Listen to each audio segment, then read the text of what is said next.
Hello student, welcome back to the channel. तो देखो, आज की इस वीडियो में मैं आपको पॉलिनोमियल पढ़ाऊंगा। जैसे मैंने कई वीडियोस इससे पहले मैं बना चुका हूँ पॉलिनोमियल के ऊपर कि पॉलिनोमियल इंट्रोडक्शंस का, पॉलिनोमियल का क्या होता है, पॉलिनोमियल कौन से होते हैं। फिर भी मैं एक बार आपको शॉर्टली बता देता हूँ पॉलिनोमियल्स क्या होते हैं। ठीक है, जब भी आप कोई भी एक इक्वेशन लिखते हो, जैसे आपने लिखा 2x, ठीक है, 2x, ये भी आपका एक पॉलिनोमियल होगा। क्लियर। और पॉलिनोमियल के कुछ टाइप्स होते हैं जिसमें आपको पता होता है कि जैसे सपोज दैट आपने लिखा 3x² प्लस के 2, ठीक, 3x² प्लस के 2। इसमें क्या हो जाता है, देखो जब भी हम पॉलिनोमियल पढ़ते हैं, पॉलिनोमियल की पावर n तक चली जा सकती है, मतलब किसी भी वेरिएबल की पावर आप n तक ले जा सकते हो, वो आपके पॉलिनोमियल हो जाते हैं। और कॉम्बिनेशन हो जाता है आपका वेरिएबल का और कांस्टेंट का। ठीक है, सभी को पता है कांस्टेंट क्या होते हैं। जितने भी नंबर्स होते हैं, नंबर्स आपके क्या हो जाते हैं, कांस्टेंट हो जाते हैं। और x y z आपके क्या हो जाते हैं, वेरिएबल्स हो जाते हैं। क्लियर, ये सभी को आई होप आप अच्छे से जानते होंगे। ठीक है, अब हम बात करते हैं कुछ क्वेश्चंस की जो आपके एग्जाम में इंपॉर्टेंट क्वेश्चन बनते हैं, किस तरीके से आपके क्वेश्चन आते हैं, किस तरीके से आपको सॉल्व करना है, मैं आपको इस वीडियो में बता देता हूँ।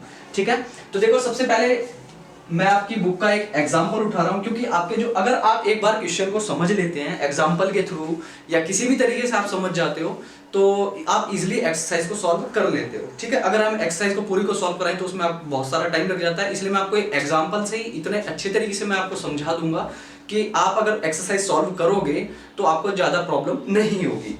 ठीक है, जैसे कि इसमें एक आपका एग्जाम्पल दे रखा है, एग्जाम्पल नंबर 2, मैं यहाँ पर लिख देता हूँ उसे। इसमें क्या है, find the zeros of the quadratic polynomial. अब देखो क्वाड्रेटिक पॉलिनोमियल क्या होता है, एक बार मैं आपको फिर से रिवाइज करा देता हूं। Quadratic polynomial, quadratic polynomial. ठीक है, क्वाड्रेटिक पॉलिनोमियल से आपके दिमाग में एक चीज आई होगी, जैसे आपकी क्वाड्रेटिक इक्वेशन होती है। क्वाड्रेटिक इक्वेशन मतलब क्या हो जाता है, जैसे ax² प्लस के bx प्लस के c। ठीक है, ये आपकी क्वाड्रेटिक इक्वेशन हो जाती है। जो पॉलिनोमियल इस इक्वेशन के सिमिलर होंगे, मतलब इसके जैसे दिखते होंगे, सेम नहीं हो सकते, जैसे आप कुछ भी लिख सकते हो 2x² प्लस के 3x प्लस के 1। ठीक है, ये क्या होगा, इस टाइप के पॉलिनोमियल को आप क्वाड्रेटिक पॉलिनोमियल बोलोगे, जिसमें जो हाईएस्ट डिग्री होगी, हाईएस्ट डिग्री कितनी होगी, हाईएस्ट डिग्री कितनी हो जाएगी आपकी, मतलब डिग्री ही हाईएस्ट पावर होती है, डिग्री कितनी हो जाएगी 2। तो जिस पॉलिनोमियल की डिग्री 2 होगी उसको आप क्या बोलेंगे, क्वाड्रेटिक पॉलिनोमियल। क्लियर। अब देखो हम बात करते हैं अपने, फिर से क्वेश्चन पे आ जाते हैं। तो उसने हमें क्या पूछा है, हमें जीरोस बताने हैं। ठीक है, अब मैं बताऊंगा जीरोस क्या होते हैं। देखो मैं क्वेश्चन के साथ साथ आपको क्लियर कराता रहूंगा सारी चीजें जैसे जैसे इसमें आती रहेंगी। देखो इसने कहा कि find the zeros, find the zeros of the quadratic polynomial, of the quadratic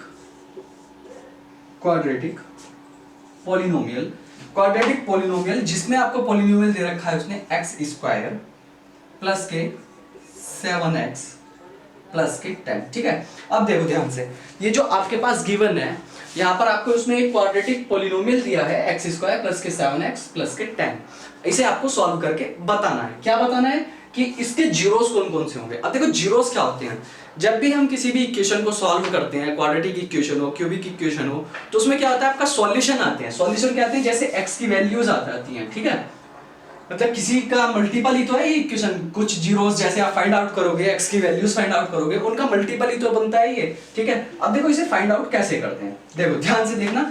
जब भी हमारे पास कोई एक क्वाड्रेटिक इक्वेशन होती है, हम उसे कैसे सॉल्व करते हैं। देखो यहाँ पर x का कोफिशिएंट क्या है, 1 है। क्लियर, हमें क्या करना है, इसका फैक्टर करने हैं। क्या करने हैं, फैक्टर करने हैं। ठीक है, आप सभी को पता है कि फैक्टर किस तरीके से करते हैं, और फिर से अगर नहीं पता तो मैं आपको बता देता हूं। देखो जैसे हमारे पास इक्वेशन है x² प्लस के 7x प्लस के 10। हमें क्या करना होता है, देखो ये अगर मैं इसे कंपेयर करूं जनरल इक्वेशन, मतलब ax² प्लस के bx प्लस के c। ठीक है, ये आपकी क्वाड्रेटिक इक्वेशन की जनरल फॉर्म हो जाती है। तो ये क्या हो जाएगा, a, this b and this is c। Clear, अगर मैं कंपेयर करता हूं किससे, क्वाड्रेटिक इक्वेशन से, तो ये क्या हो जाता है आपका a, b and c। Clear, अब देखो कैसे सॉल्व करते हैं।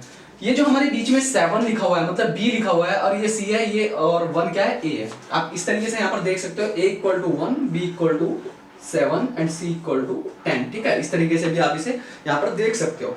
अब देखो हम इसे क्या करना है, a और c की मल्टीप्लाई, ए और सी की मल्टीप्लाई करने पर ऐसे नंबर लेने हैं जो हमें ऐड और सब्ट्रैक्ट करने पर 7 मिल जाए, या तो ऐड करने पर मिल जाए, ठीक है, कोई भी ऐसे नंबर जिन्हें हम ऐड करने पर 7 मिल जाए और मल्टीप्लाई करने पर क्या मिल जाए, 10 मिल जाए, ठीक है, मल्टीप्लाई करने पर क्या मिल जाए, 10 मिल जाए। क्लियर?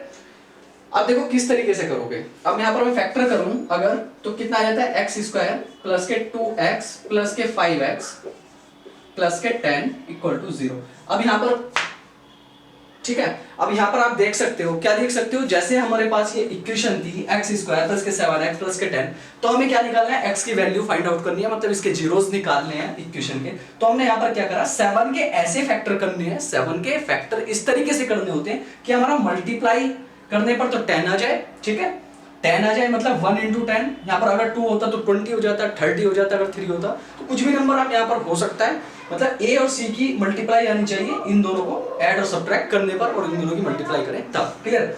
ये थोड़ा सा बोलने में थोड़ा ज्यादा कॉम्प्लिकेटेड हो जाता है, अगर आप इसे सॉल्व करोगे, क्वेश्चन आगे आप क्वेश्चन लगाओगे तो आपके दिमाग में सीधा ये सेट हो जाएगा कि किस तरीके से आपको सॉल्व करना है। क्लियर? अब देखो 5 की और 2 की मल्टीप्लाई करूं तो मुझे 10 मिलता है, अब 5 और 2 को ऐड करूं तो मुझे 7 मिलता है। क्लियर? यहाँ पर 7x था तो 2 और 5 ऐड कर लीजिए, आप 7x आ जाएगा। अब यहाँ से क्या करना है, देखो अगर मैं यहाँ से x कॉमन लेता हूँ, क्लियर, तो कितना बचता है, x प्लस के 2 बच जाता है, और यहाँ से मैं 5 कॉमन लेता हूँ तो कितना बच जाता है यहाँ से, x प्लस के 2, क्योंकि यहाँ पर देखो 5 आपने कॉमन लिया तो 5 बाहर आ गया, और 5 2 जा 10। क्लियर? यहाँ तक आप सभी को क्लियर हो गया होगा। तो ये और ये दोनों कॉमन टर्म आ गई। अब यहाँ से आप क्या लिख सकते हो, x प्लस के 5, x प्लस के 5 एंड x प्लस के 2, x प्लस के 5 एंड x प्लस के 2। क्लियर? अब देखो क्यों लिखते हैं, देखो जो कॉमन टर्म है उसे मैं एक ही बार लिखूंगा, x प्लस के 2। अब यहाँ पर x प्लस के 5 क्यों लिखा, देखो कंफ्यूजन होता है कि प्लस 5 क्यों लिखा, माइनस 5 क्यों नहीं लिखा, या माइनस 5 क्यों लिखा, प्लस क्यों नहीं लिखा, क्योंकि यहाँ से जो मैंने कॉमन टर्म ली है वो 5 प्लस के था, ठीक है, 5 प्लस के था, इसलिए मैंने x प्लस के 5 लिखा और x प्लस के 2 लिखा, ठीक है। तो यहाँ से जो आपकी x की वैल्यू आ जाती है, दो वैल्यू जो आपकी x की आ जाती है, क्लियर, तो ये हो जाती है आपकी, क्या हो जाता है, देखो अगर मैं x प्लस के 5 इक्वल टू 0 करूं तो x इज इक्वल टू कितना मिलता है, माइनस के 5, and as it is x plus के 2 अगर इक्वल टू 0 करूं तो x इज इक्वल टू कितना आता है, माइनस के 2। तो ये इस इक्वेशन के आपके जीरोस आ गए, जो आपकी क्वाड्रेटिक इक्वेशन आप पढ़ रहे हो, मतलब जो आपके इक्वेशन में गिवन है क्वाड्रेटिक इक्वेशन, तो इसके जीरोस आपको यहाँ पर देखने को मिल जाते हैं। क्लियर? ये हो जाते हैं zeros of the quadratic polynomial equation. ऐसे आपको क्वाड्रेटिक तक ही वो क्वेश्चन पूछता है, अदरवाइज आपको क्यूबिक नहीं देगा, क्योंकि आपके जो सिलेबस में वो मोस्टली क्वाड्रेटिक इक्वेशन तक ही है, या फिर लीनियर इक्वेशन दे देगा, जैसे x प्लस के 5 दे दिया, x प्लस के 5 इक्वल टू 0, ये direct x is equal to minus के 5 आ जाएगा। क्लियर? तो इस तरीके की इक्वेशन आपको एग्जाम में देखने को मिलती रहती है, उसके आपको जीरोस और उसमें रिलेशन। अब देखो एक और चीज, ये तो आ गए आपके zeros of the quadratic equation या क्वाड्रेटिक पॉलिनोमियल इक्वेशन। क्लियर? अब मैं बात करता हूं, देखो सम ऑफ जीरोस और प्रोडक्ट ऑफ जीरोस क्या होता है। देखो sum of zeros, sum of zeros, sum of zeros क्या होता है। देखो जब भी हमारे पास कोई भी क्वाड्रेटिक इक्वेशन गिवन होती है तो उन जो आपके जीरोस आते हैं उसका सम क्या होगा, जो आपके उनका प्रोडक्ट क्या होगा, मतलब अगर जीरोस हमारे पास सपोज करो अल्फा और बीटा है तो इनका सम क्या होगा, या एक्स वाई है इनका सम क्या होगा, और इनका प्रोडक्ट क्या होगा। ठीक है, तो आप सभी को पता है कि इसका फॉर्मूला क्या होता है, सम ऑफ जीरोस होते हैं आपके माइनस के बी अपॉन ए, क्या हो जाते हैं माइनस के बी अपॉन ए, ये ऊपर का पार्ट अलग है, ठीक है, माइनस के बी अपॉन ए। क्लियर? और प्रोडक्ट ऑफ जीरोस क्या हो जाते हैं, प्रोडक्ट ऑफ जीरोस। देखो प्रोडक्ट ऑफ जीरोस क्या हो जाते हैं, प्रोडक्ट ऑफ जीरोस मतलब जो आपके जीरोस आए हैं उनकी प्रोडक्ट करने पर आपको क्या मिलता है, तो प्रोडक्ट ऑफ जीरोस होता है आपका सी अपॉन ए। अब देखो बच्चों ये ए बी सी है क्या, देखो मैंने आपको बताया था जो आपकी जनरल इक्वेशन होती है, जनरल फॉर्म होती है किसकी, क्वाड्रेटिक पॉलिनोमियल इक्वेशन की, वो क्या हो जाती है ए एक्स स्क्वायर प्लस के बी एक्स प्लस के सी। आप इसे ध्यान से देखिए, ए एक्स स्क्वायर प्लस के बी एक्स प्लस के सी। क्लियर? अब मैं सम की बात करूं, देखो सम ऑफ जीरोस क्या होता है, सम ऑफ जीरो, तो आपने कहा माइनस के बी अपॉन ए होता है, क्या होता है माइनस के बी अपॉन ए, और ए और बी है क्या, या प्रोडक्ट ऑफ जीरोस की बात करूं, प्रोडक्ट ऑफ जीरोस की बात करूं तो वो होता है सी अपॉन ए।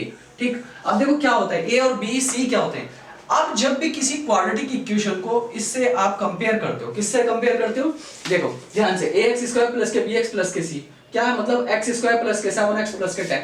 तो इसमें a का वैल्यू कितना है, ये जो आप इक्वेशन देख रहे हो एक्स स्क्वायर प्लस के 7x प्लस के 10, ठीक है। तो इसमें a की वैल्यू क्या है, कंपेयर करिए, a एक्स स्क्वायर मतलब 1x स्क्वायर, तो a इक्वल टू कितना मिला आपको 1 मिला, ठीक है clear.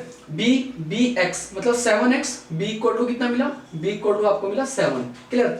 c equal to 10, c equal to 10, simple है, रख दीजिए फॉर्मूले में। क्या है आपका formula, sum of zeros b upon a, ठीक है। मैं इसे थोड़ा रफ कर देता हूं। यहां तक आपकी समझ में आया होगा, जीरोस जो होंगे आपका -5 और -2 किस तरीके से है, मैंने इस इक्वेशन को सॉल्व करके आपको बताया, ठीक है क्लियर। देखो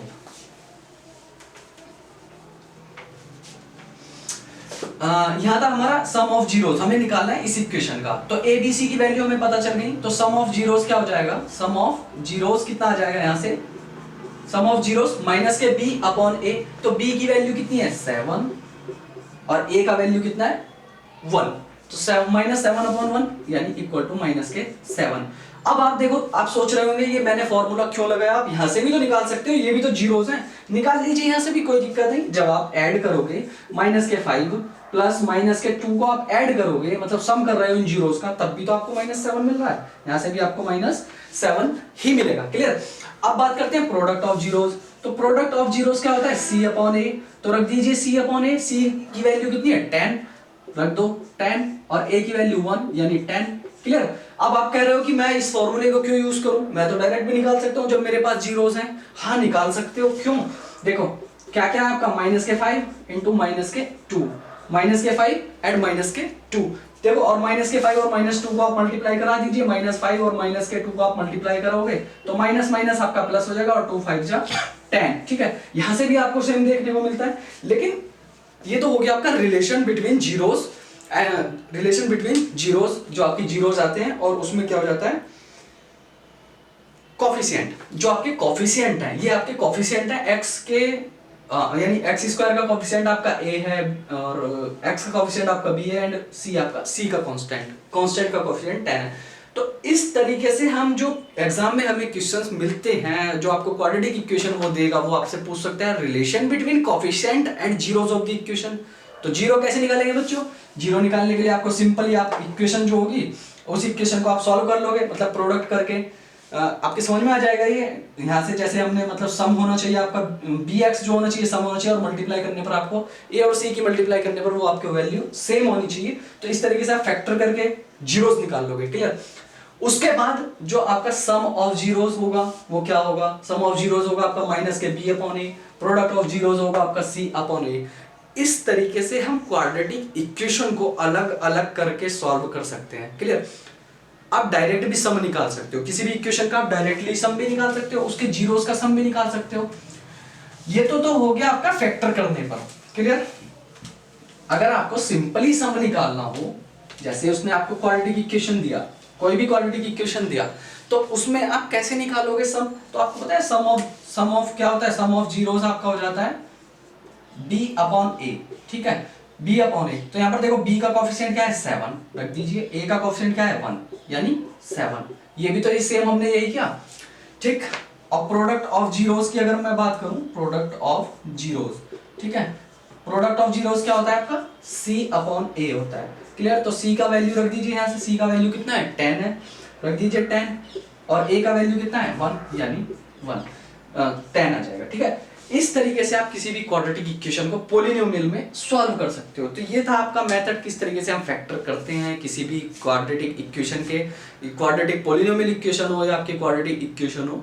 और इसमें आपकी डिग्री ऑफ पॉलिनोमियल क्या होती है, देखो डिग्री ऑफ पॉलिनोमियल मैं एक बार आपको बता देता हूँ। डिग्री ऑफ पॉलिनोमियल, इसमें आपको डायरेक्टली क्वेश्चन पूछा जाता है कि डिग्री ऑफ पॉलिनोमियल क्या है आपका इसमें। तो जब भी आपके पास कोई भी क्वाड्रेटिक इक्वेशन गिवन हो, सपोज दैट आपको दे दिया उसने x की पावर 10 प्लस के 100 x स्क्वायर, ठीक है, इस तरीके से आपको कोई एक क्वाड्रेटिक इक्वेशन दी, तो वो आपसे पूछ सकता है कि डिग्री ऑफ पॉलिनोमियल क्या है। तो डिग्री जो होती है वो हाईएस्ट पावर होती है, क्या होती है डिग्री आपकी, अगर मैं डिग्री ऑफ पॉलिनोमियल की बात करूं तो डिग्री क्या होती है, हाईएस्ट पावर होती है, जो इसकी हाईएस्ट पावर होगी। तो हाईएस्ट पावर कितनी है बच्चों, हाईएस्ट पावर इसमें कितनी हो जाएगी, हाईएस्ट पावर की बात करूं तो कितनी हो जाएगी 10 हो जाएगी, ठीक है। तो इस तरीके से कोई भी पॉलिनोमियल गिवन उसमें आपको डिग्री पूछ सकता है, हाईएस्ट पावर जो होगी वो आपकी डिग्री हो जाएगी। तो ये था आपका फैक्टराइजेशन मेथड, कैसे हम relation between coefficient and zeros निकालते हैं। मिलते हैं नेक्स्ट वीडियो में अदर क्वेश्चन के साथ, पॉलिनोमियल के आगे भी कुछ क्वेश्चन हम सॉल्व करेंगे नेक्स्ट वीडियो में।